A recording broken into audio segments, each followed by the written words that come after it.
सखर में आईजी सिंध राजा रिफ़त मुख्तार सदारत हेठ अमन अमान बाबत इजलास थियो।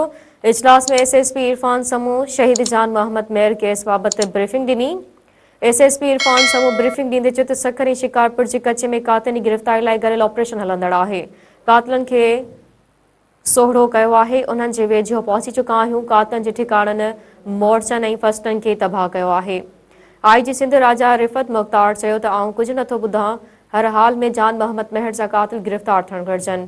कातलनि जी गिरफ़्तारी लाइ सखर शिकारपुर ऐं घोटकी जे कचे में हिक ई वक़्तु ऑपरेशन थियणु घुरिजे जीअं कातिल कानून जे पकड़ खां बची न सघनि।